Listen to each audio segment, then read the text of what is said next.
France की क्रांति के प्रमुख कारणों में अगला प्रमुख कारण फ्रांस की राजक्रांति के बौद्धिकरण का तात्पर्य उन लेखकों दार्शनिकों से है जिन्होंने अपने लेखों के माध्यम से फ्रांस की जनता को जागरूक करने का प्रयास किया। इसमें से प्रमुख दार्शनिक मार्टेस्को, वाल्टेयर, रूसो, दिदरो आदि थे। साथ ही साथ राइकर, पेटबली, मार्टेस्को, वाल्टेयर, रूसो, ये जो प्रमुख दार्शनिक थे इन्होंने अपने लेखों के माध्यम से वहां की जनता को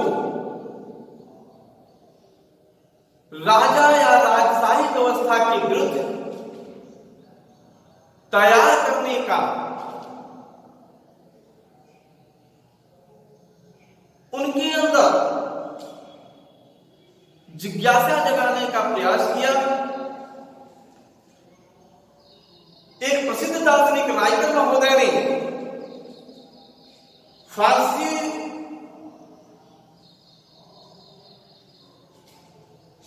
दार्शनिकों के लेखों के माध्यम से तात्कालिक फ्रांस की राजनीतिक, आर्थिक और सामाजिक बुराइयों का अवलोकन किया जा सकता था। असल में फ्रांसीसी समाज में अनेक प्रकार की व्याप्त कुरीतियां थी। उन कुरीतियों को दूर करने के लिए इन दार्शनिकों ने अपने लेखनी के माध्यम से जन जन में वहां की राजनीतिक दुर्व्यवस्था के विरुद्ध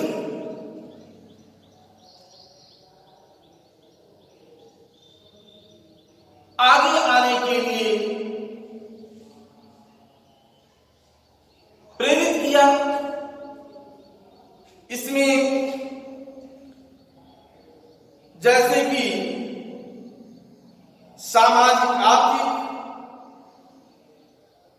राजनीतिक व्यवस्था में बुराइयों को अपने लेखों में उजागर किया, जिसके माध्यम से वहां की जनता जागरूक हुई और विद्रोह के लिए तैयार हुई।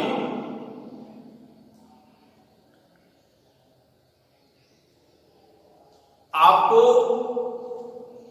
यह स्पष्ट हुआ होगा कि जो प्रमुख दार्शनिक थे उन्होंने वहां की जनता को क्रांति के लिए, क्रांति के लिए राजा के द्वारा राजशाही व्यवस्था जो वहां पर संचालित हो रही थी उसमें अनेक प्रकार की कुरीतियां थी, सामाजिक कुरीतियां, आर्थिक कुरीतियां और आर्थिक कुरीतियां।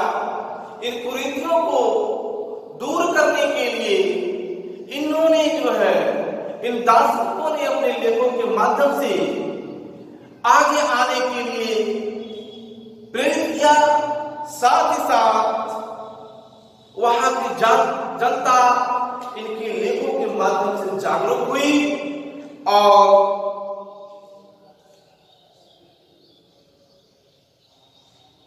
और क्रांति के लिए तैयार हुई।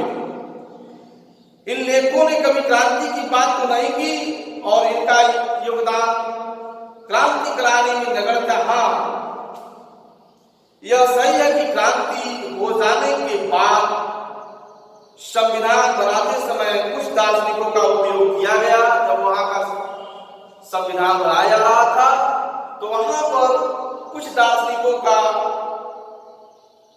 उपयोग किया गया। इसमें से प्रमुख दार्शनिक है मार्टेस्क्यू, वाल्टेयर, रूसो, दिदरो। अब यहाँ पर आपको इस प्रकार के प्रश्न पूछे जा सकते हैं कि फ्रांस की क्रांति में प्रमुख भूमिका निभाने वाले दो दार्शनिकों का आप नाम लिखें। तो बेटा यहाँ पर दो दार्शनिक कोई भी लिख सकते हैं, मार्टेस्कू, वॉल्टेयर, रूसो, दिदरो, इन चारों में से किसी का नाम उल्लेख आप कर सकते हैं। अब अगले विचारक है मॉन्टेस्क्यू। मॉन्टेस्क्यू का जन्म एक कुलीन परिवार में हुआ था और इंग्लैंड में कुछ वर्ष बिताए थे। मॉन्टेस्क्यू का जन्म एक कुलीन परिवार में हुआ था। यह इंग्लैंड में कुछ वर्ष बिताए थे। इंग्लैंड की जो वहां की राजशाही व्यवस्था थी वहां से ये प्रभावित हुए थे। वहां की जो शासन पद्धति थी वह उनको काफी प्रभावित किया। रूसो ने अपनी पुस्तक द स्पिरिट ऑफ लाइफ में रूसो की मॉन्टेस्क्यू ने एक पुस्तक लिखा। उनकी पुस्तक का नाम था the spirit of life. The spirit of life. अब यहां पर एक क्वेश्चन बन के आएगा आपका, द स्पिरिट ऑफ लाइफ पुस्तक के लेखक कौन है? तो आप लिखेंगे मॉन्टेस्क्यू। मॉन्टेस्क्यू ने राजा के अधिकारों का जोरदार खंडन किया। यह खंडन जो है इन्होंने अपनी पुस्तक द स्पिरिट ऑफ लॉ में किया। इन्होंने राजा के दैवीय अधिकारों की कटु आलोचना की। जैसा कि उसमें माना जा रहा था कि राजा ईश्वर का भेजा हुआ दूत है, अर्थात ईश्वर का प्रतिनिधि है। जनता को ईश्वर के भेजे हुए प्रतिनिधि का विरोध नहीं करना चाहिए, उसकी आलोचना नहीं करनी चाहिए, उसकी बुराई नहीं करनी चाहिए। यदि ऐसा करते हैं तो आप ईश्वर के भेजे हुए दूत की आलोचना कर रहे हैं, बुराई कर रहे हैं। अर्थात यदि ये नाराज हो जाते हैं तो आप ईश्वर को नाराज कर रहे हैं। लेकिन मॉन्टेस्क्यू महोदय ने अपने पुस्तक द स्पिरिट ऑफ लॉ में राजा के दैवीय अधिकारों का जोरदार खंडन किया। उन्होंने कहा राजा में दैवीय अधिकार नहीं होते, जैसे आम जनता है वैसे राजा है। राजा को जो शक्ति प्रदान की जाती है वह जनता के माध्यम से प्रदान की जाती है। यह मिथ्या और गलत धारणा है। यह वैधानिक शासन मॉन्टेस्क्यू महोदय वैधानिक अर्थात कानूनी शासन के प्रबल समर्थक थे। इन्होंने कहा कि शासन की शक्तियों का राजशाही व्यवस्था में शासन की शक्तियां केंद्रित हो जाती हैं, जबकि शासन का संचालन वैधानिक होना चाहिए। शासन की शक्तियां पृथक पृथक होनी चाहिए। पृथकता होने के कारण शासन को चलाने में आसानी होगा तथा इन्होंने शक्ति पृथक्करण के सिद्धांत का प्रतिपादन किया। इन्होंने कहा कि राजा की शक्तियों का पृथक्करण होना चाहिए और इन्होंने लिखा शक्ति पृथक्करण का सिद्धांत इन्होंने प्रतिपादित किया, अर्थात इन्होंने सिद्धांत को बनाया। अब आपको एक प्रश्न बनकर यहां से आ सकता है कि शक्ति पृथक्करण के सिद्धांत सिद्धांत के प्रतिपादक कौन है? तो बेटा आप बता दें, शक्ति पृथक्करण के सिद्धांत के प्रतिपादक मॉन्टेस्क्यू महोदय हैं।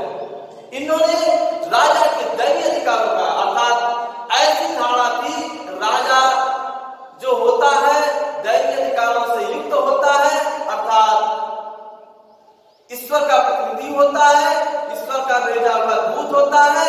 यदि इस दूत की हम लोग जो है अवमानना करते हैं तो ईश्वर की अवमानना करते हैं। इस पर कठोर प्रहार करते हुए राजा ने अधिकारों पर कठोर प्रहार करते हुए मॉन्टेस्क्यू महोदय ने कहा यह सब मिथ्या है, ऐसा नहीं होना चाहिए, क्योंकि ऐसा होने से जो सब राजा की शक्ति होती है केंद्रित हो जाती है, लेकिन शक्ति को केंद्रित होने पर व्यवस्थित तरीके से शासन संचालन नहीं हो सकता, अर्थात शक्ति का बंटवारा होना चाहिए, विभाजन होना चाहिए। इसलिए इन्होंने शक्ति के विभाजन के लिए एक सिद्धांत प्रतिपादित किया।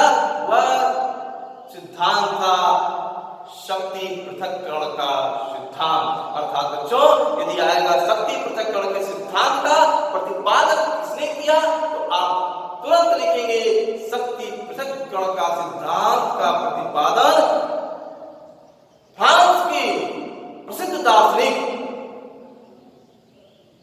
मॉन्टेस्क्यू महोदय ने किया था।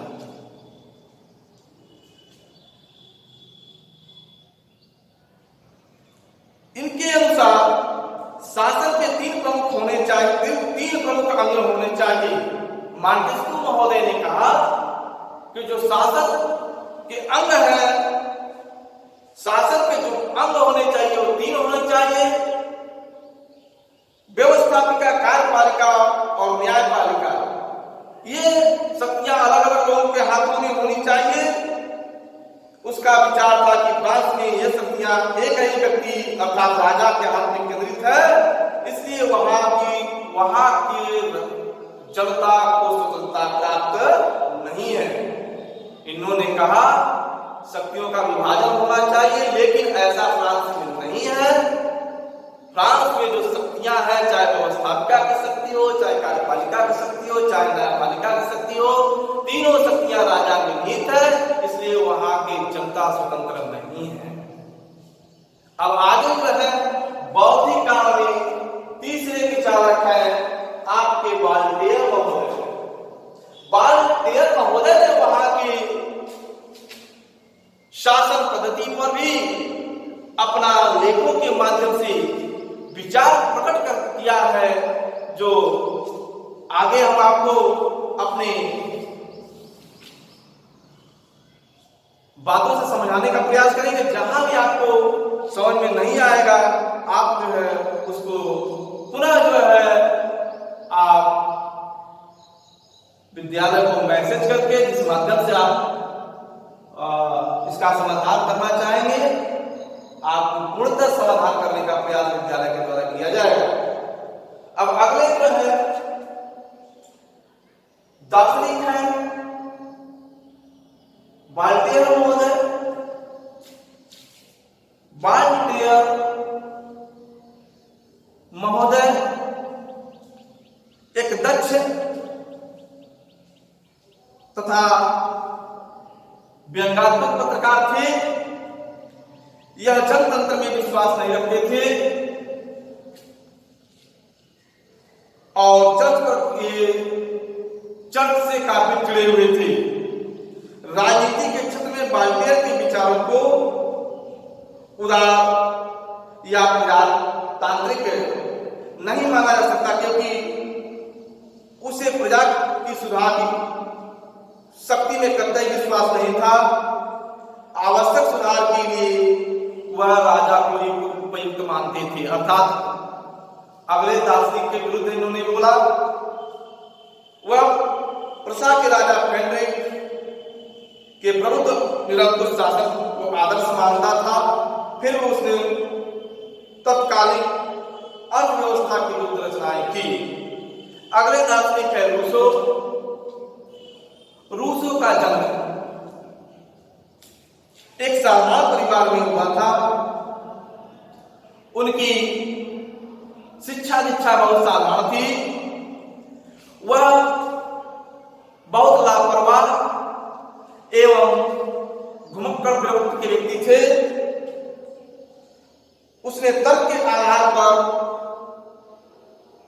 उन्होंने तर्क के आधार पर फ्रांसीसी पुरातन व्यवस्था की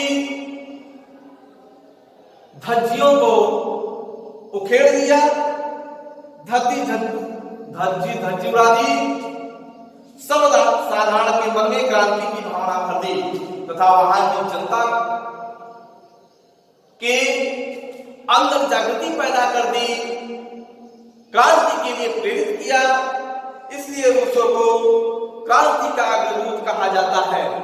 अब यहां पर एक प्रश्न बनकर आ जाएगा कि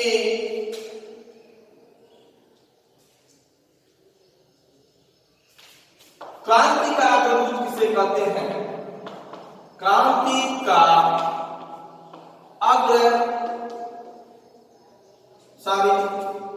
फ्रांसी क्रांति का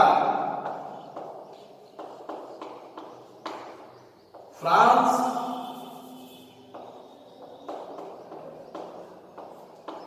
की क्रांति का अग्रदूत किसे कहते हैं? यहां तो आपको यह प्रश्न बनकर आ जाएगा कि फ्रांसी क्रांति का अग्रदूत किसे कहते हैं? तो इसका आंसर हो जाएगा रूसो, क्योंकि इन्होंने फ्रांस की जनता को अपने लेखों के माध्यम से वहां पर उनको क्रांति के लिए प्रेरित किया और वहां की जनता क्रांति के लिए इनके लेखों के माध्यम से प्रभावित होकर क्रांति के लिए तैयार हुई।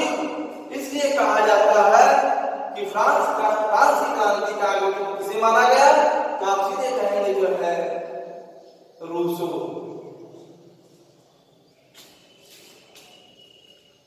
क्रांति का अग्रदूत कहा गया। इन्होंने अपनी पुस्तक सामाजिक समझौता में, इनकी प्रसिद्ध पुस्तक थी, इनकी पुस्तक का नाम है सामाजिक समझौता। सामाजिक समझौता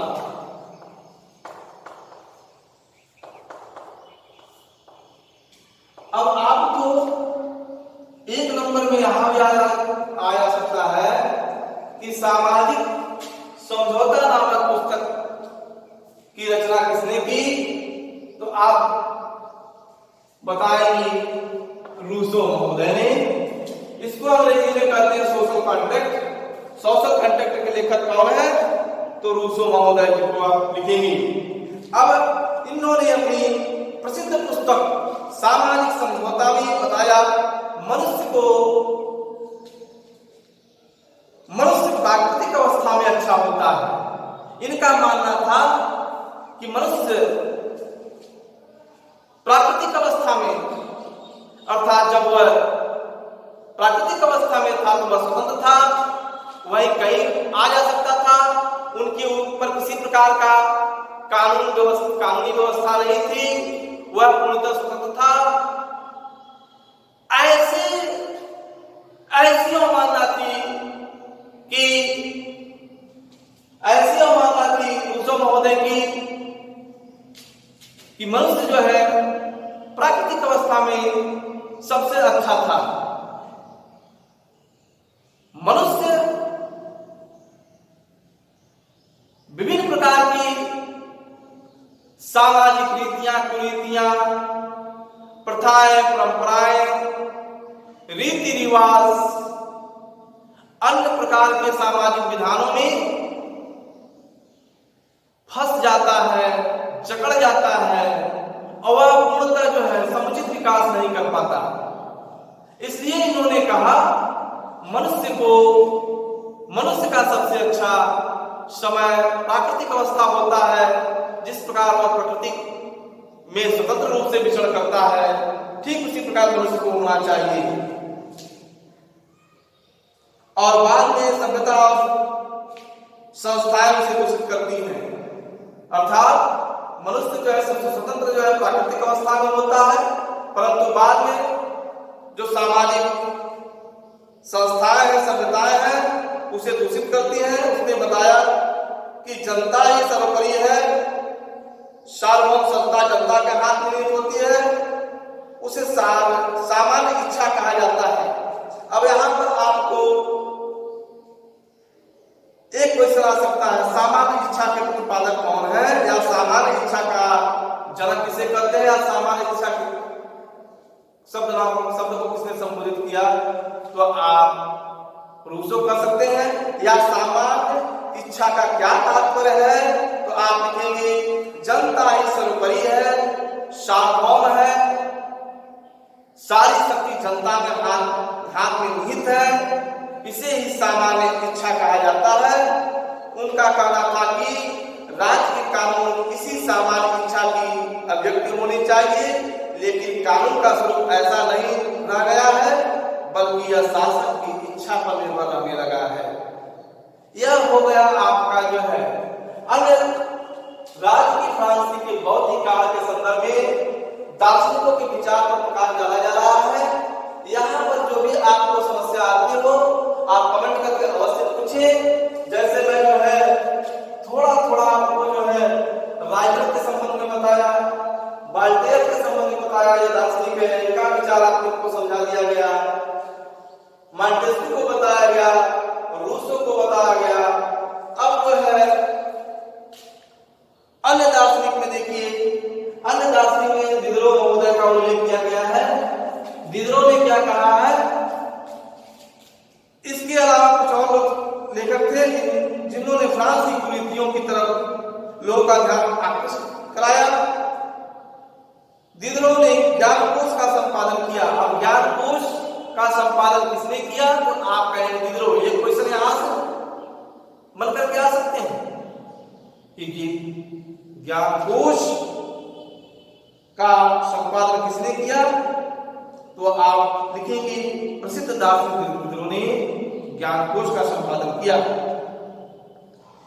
इस पुस्तक में लोगों के समक्ष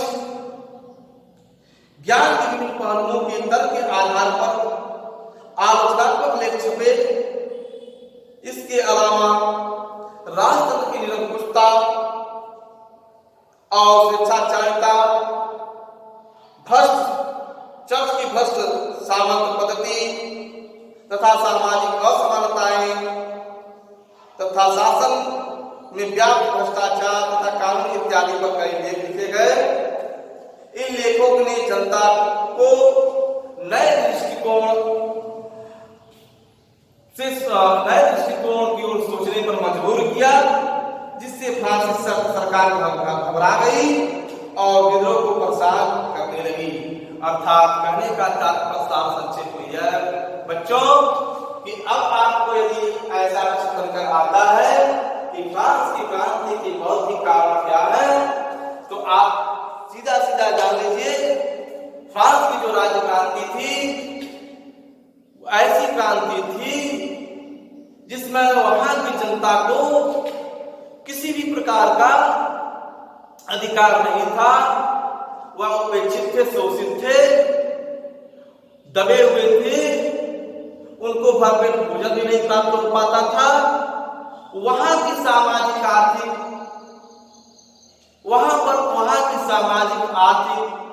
तथा धार्मिक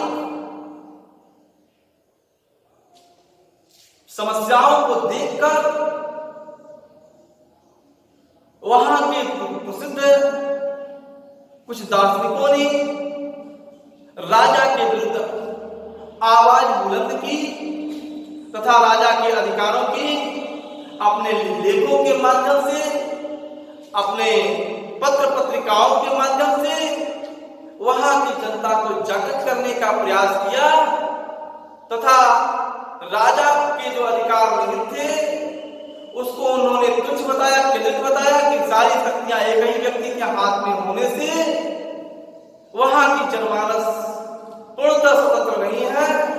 ये जो शक्तियों का विभाजन होना चाहिए, इन शक्तियों का विभाजन होने के फलस्वरूप जो शासन पद्धति है व्यवस्थित चलेगी और इन्होंने अपने विचारों से वहां के जनमानस में राजा की राजशाही व्यवस्था के विरुद्ध जन संदेश पहुंचाया और उन्हें क्रांति